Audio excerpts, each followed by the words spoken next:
কথা মানার জন্য কেউ গভীর জঙ্গলে গোপনে কেউ দেখে না, মুরগি বা মোরগ জবাই করে নিয়ে আসলো, কেউ ঘরের ভিতরে অন্ধকারে মুরগি জবাই করলো। যার যতটুকু গোপনীয় জায়গা সেখানে মুরগি বা মোরগ জবাই করে হুজুরের সামনে হাজির। আর ওই বোকা মুরিদ জ্যান্ত মোরগ নিয়ে হুজুরের সামনে হাজির। অন্যান্য মুরিদেরা বলে কত বড় বোকা, দেখো হুজুরের কথাটাই মানতে পারলো না। তখন হুজুর ধমক দিয়ে বলে, বোকারে, সবাই আমার কথা মানলো, আর তুই আমার কথা কেন মানলি না? তখন ওই মুড়ি থরথর করে ভয়তে কাঁপে, আর দুই চোখের পানি ফেলাইয়া কাঁদে। আর হুজুরের সামনে ডাক দিয়া বলে, হুজুর, আপনি তো এমন শর্ত লাগাইছেন, এমন জায়গায় মুরগি জবাই করবে কেউ যেন না দেখে। হুজুর, আপনার কথা মানার জন্য কথার কথা ঠিক মতো ঘুমাতে পারি নাই, ঠিক মতো খাইতেও বলতে গেলে পারি নাই, ঠিক মতো বিশ্রাম করতে পারি নাই। আমার জানা মতে এমন কোনো গোপন জায়গা নাই যেই জায়গায় আমি যাই নাই। কিন্তু দুনিয়ার কেউ আমাকে দেখে না, কিন্তু আমি যখন মুরগি জবাই করা শুরু করি দেখি আমার আল্লাহ আমার দিকে চাইয়া আছে। হুজুর, আপনি তো শর্ত লাগাইছেন এমন জায়গায় মুরগি জবাই করবে কেউ যেন না দেখে। হুজুর, এই জন্য আমি মুরগি জবাই করতে পারি নাই। তখন হুজুর বলতেছে, মুরিদেরা, আমি এই বোকাটাকে এত কেন মোহাব্বত করি এখন তোমরা বুঝছো পারছো কিনা? বাজান, এই যে তরিকার 5 ঔষধের ভিতরে 1 নম্বর ঔষধ, সকাল সন্ধ্যায় বসে আল্লাহর জিকির করো।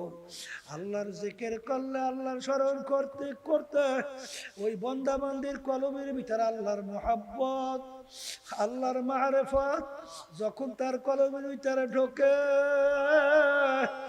যখন সে ব্যবসার ভিতরে যায় তখন খেয়াল করে আমার আল্লাহ আমার দিকে চাইয়া আছে। যখন সে কোনো কাজে যায় দেখে আল্লাহ আমার দিকে চাইয়া আছে। তখন ওই আল্লাহর বান্দা বান্দি কোনোদিন হারামের ভিতরে লিপ্ত হইতে পারে না। আর ওয়ানাহান নাফসা আনিল হাওয়া ফাইন্নাল জান্নাতা হিয়াল মাওয়া। বাজার, আল্লাহর জিকিরে অনেকে গুরুত্ব দেন না, কিন্তু আল্লাহর জিকিরে এমন এক নেয়ামত। আরে গতকালকে আমি মাহফিলে গেছিলাম বাজান, টাঙ্গাইলে, মনে পড়তে টাঙ্গাইল থেকে আসছি। একজন আমাকে বলতেছে, হুজুর, আরে কিছুদিন আগে আমাদের এক মুজাহিদ ইন্তেকাল করছে।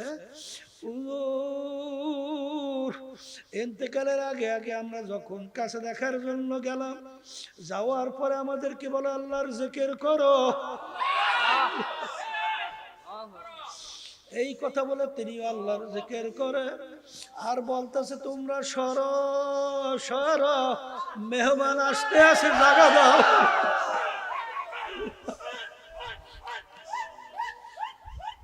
আমার দাদাজান রহমাতুল্লাহ আলাইহি, তার কথাও শুনছি ইন্তেকালের আগে আগে। দাদাজান বলতে আছে, সরো, মেহমান আসতেছে, জায়গা দাও। এই কথা বললে সামনে হাত বাড়াইয়া দিয়েছে। এরপরে একটা মিসকে হাসি দেওয়ার পরে এরপরে আল্লাহর কুতুবার দুনিয়াতে নাই। বাজান, যার শেষ হবে কালিমা ফাদা খালাল জান্নাত, যার শেষ রুহটা বের হইবে তাওহীদের উপরে, আল্লাহর একাত্মবাদের উপরে, ঈমানের উপরে, আল্লাহর ফজল ও করমে সে বেহেশতের ভিতরে ঢুকে যাবে। বাজান, জাকিরিন সারা মৌতের পূর্বে তার ঈমান, আল্লাহর নাম বের হওয়া দেখা যায় না। কারণ কুল্লু ইনাইয়া তারাশাহুল মা ফিহি, যেই ভান্ডের ভিতরে যা থাকবে কাজ করলে কিন্তু তাই করবে। বাজান ইসমাইল সাহেব রহমাতুল্লাহি আলাইহি খুলনা, কিছুদিন আগেও তার কবর আমি জিয়ারত করে আসছি। বাজান ওই যে একজনকে কালিমার তালকিন দেওয়ার জন্য যখন গেল, যত তাকে কালিমা পড়াবার চেষ্টা করে, বারবার হাত মুখের কাছে না টান দেয়, ফু কইরা ছাড়ে, অর্থাৎ বিড়ি সিগারেট অভ্যাস চালু হয়ে গেছে। আখারে কালিমার পড়ানো সুযোগ আর তার নসিবে জোটে নাই। বাজার দুনিয়া থেকে তো বিদায় হবই হব, কিন্তু কোন অবস্থায় কিভাবে কি রওনা করব। যার ভিতরে আল্লাহর ভয় লাগবে, তার পারিবারিকের ভিতরেও তার আদালত থাকবে না, তার সামাজিক ব্যাপারেও কোনো আদালত থাকবে না, আর রাষ্ট্রীয় ব্যাপারে তোর কোনো আদালত থাকবে না। বাজান যার ভিতরে আল্লাহর ভয় হবে, সে নিজেকে নিজে সব সময় নিজের খেয়াল কইরা দোষী হিসেবে সাব্যস্ত কইরা চলবে, যে আমি যে জুলুম করতেছি, আরে আরে আজকে আমার ক্ষমতা আছে, আমার সম্পদ আছে, আরে এর জন্য আমি জুলুম করি। কিন্তু যার ভিতরে আল্লাহর ভয় আছে, সে চিন্তা করবে আমিও তো মানুষ, ওই আল্লাহর বান্দাও তো মানুষ। ওমর ফারুক রাদিয়াল্লাহু তাআলা আনহু অর্ধেক দুনিয়ার রাজত্ব করার পরে বাংলাদেশের মতো প্রায় 200 দেশের রাজত্ব করলেন। তিনি জেরুজালেম যান উটের পিঠে চইরা, উটের পিঠে চইরা জেরুজালেম রওনা করলেন। তিনি উটের পিঠে ছাউনির ভিতরে বসা, গোলাম উটের রশি টানতেছে। আমির চিন্তা করলাম আমিও তো মানুষ, আর আমার গোলাম উটের রশি টানে, সেও তো মানুষ। চিন্তা কইরা ওমর ফারুক রাদিয়াল্লাহু তাআলা আনহু ডাক দিয়ে বলে, গোলাম তুমি এখন উটের পিঠে উঠবে, আমি উটের রশি টানবো। গোলাম বলতেছে, হযরত আপনি কি বলতেছে? আমির আপনি উটের রশি টানবে আর আমি উটের পিঠে বসবো? বলে, গোলাম ওঠো, আমার হুকুম, ওঠো, উটের পিঠে ওঠো। যখন গোলাম উটের পিঠে উঠলো, আমির উটের রশি টানে। বাজার কতক্ষণ আমির অর্ধেক দুনিয়ার রাজত্ব করলো, তিনি কতক্ষণ উটের রশি টানে, আর কতক্ষণ গোলাম উটের রশি টানে। যখন জেরুজালেম পৌঁছলো, তখন উটের রশি টানার পালা পড়লো আমিরুল মুমিনিনে। বাজার লোকজন অভ্যর্থনার জন্য অপেক্ষায় আছে। যখন আহলান সাহলান উটের পিঠে কাছে যাইয়া আমিরকে নামাবার জন্য যখন গেল, উটের ভিতর থেকে গোলাম ডাক দিয়া বলে, আমি আমির না, আমির উটের রশি টানতেছে। যখন আল্লাহর ভয় তোমার ভিতরে পয়দা হবে, তখন তোমার আমলটা আচরণটা এইভাবেই হবে। আর যখন নাকি দুনিয়ার মোহ, দুনিয়ার মহাব্বত যখন তোমার ভিতরে গালেব হবে, তখন তোমার জুলুম জুলুম মনে হবে না। আশরাফুল মাখলুকাত মানুষকে কষ্ট দিতেও চিন্তা হবে না। কিন্তু বাজান রে, আল্লাহর হাবিব সাল্লাল্লাহু আলাইহি ওয়াসাল্লাম এক সাহাবার উপরে যখন হঠাৎ একটা আঘাত করলেন, এখন আল্লাহর হাবিব বলেন, আমাকে প্রতিশোধ হিসাবে তুমি নাও। আল্লাহর হাবিব, আপনি যখন আমাকে আঘাত করছিলেন, আমার গায়ে কাপড় চোপড় ছিল না, আপনি পিঠ কাপড় খালি করেন। যখন খালি করলো, খতম নবুয়তের উপরে চুমা দিয়া বলে, আল্লাহর রাসূল, আমার তো ইচ্ছা ছিল আপনার খতম নবুয়তের মুহূর্তটা দেখার জন্য, আল্লাহ আমাকে কিসমতে জুটাইছে। এই জন্য আমার বাজানদেরকে বলবো, পর্দার আড়ালের মা বোনদেরকে বলবো, বাজান দুই বেলা আল্লাহর জিকির ছাইরো না। আমার আল্লাহর জিকিরের ভিতরে যে কি মজা, কি নেয়ামত মালিক রাখছেন, এইটা না করলে বোঝানো যাবে না। আল্লাহর জিকির না করলে নিজের থেকে নিজেকে জুদা করা যায় না।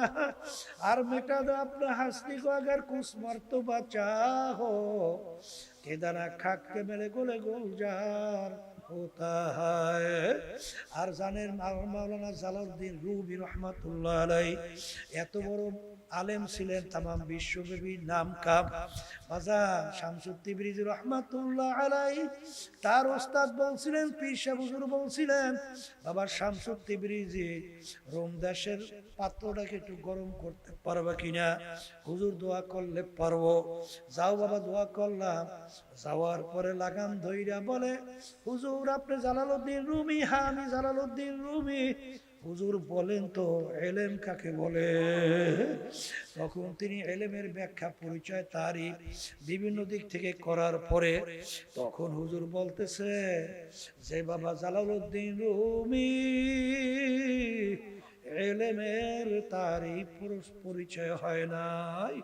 তখন তিনি বলে, হযরত এলেমের পরিচয় কি আপনি বলেন?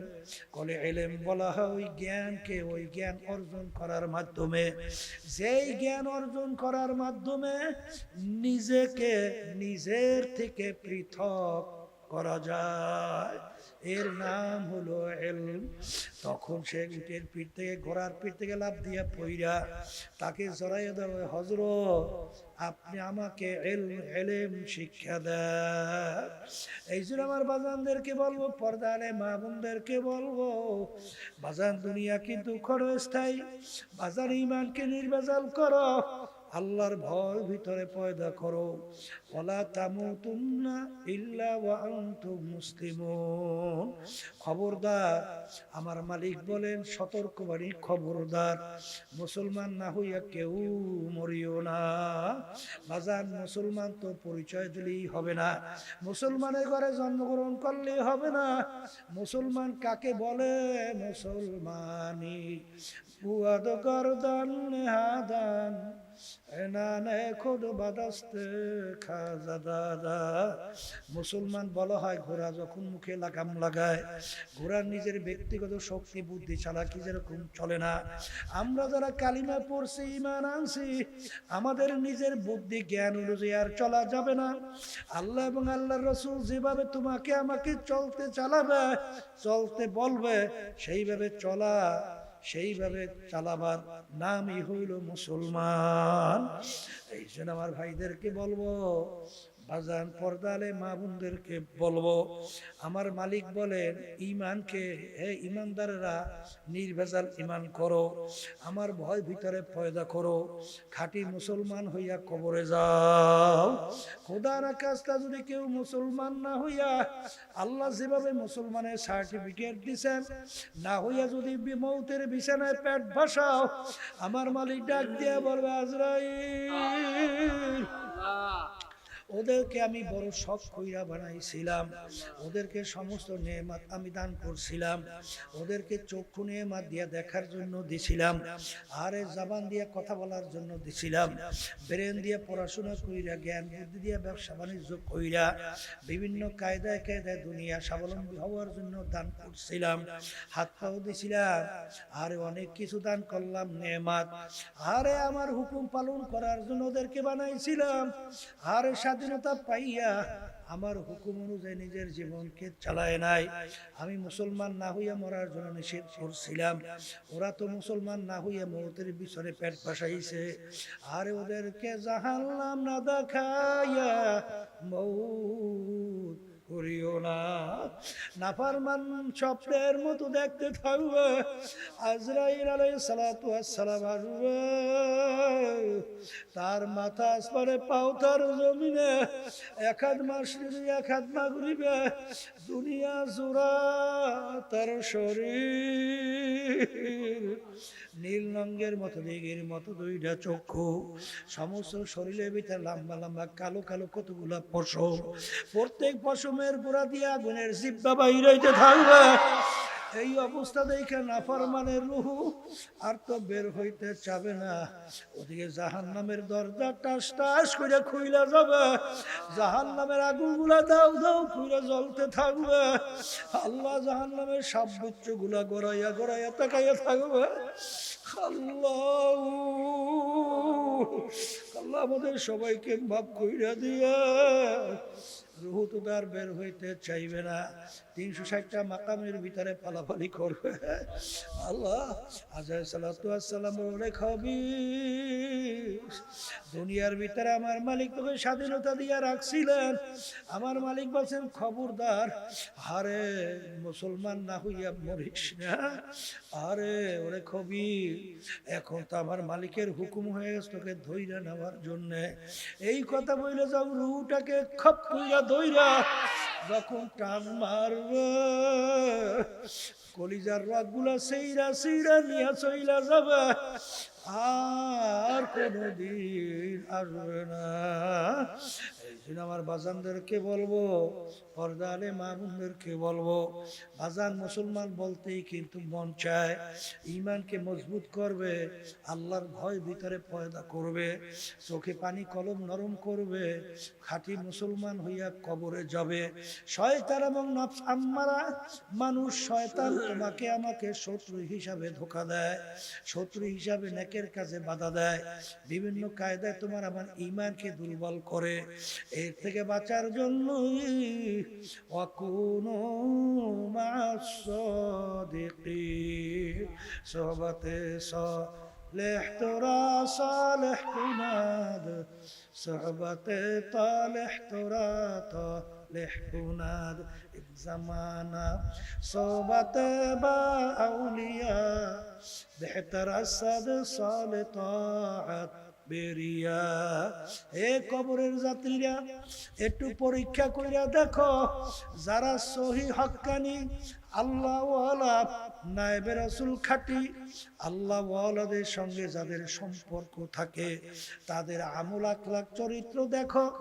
আর যাদের আল্লাহ ওয়ালা খাঁটি নায়েবে রাসূলদের সঙ্গে সম্পর্ক থাকে না, তাদের আমল আখলাক চরিত্র দেখো।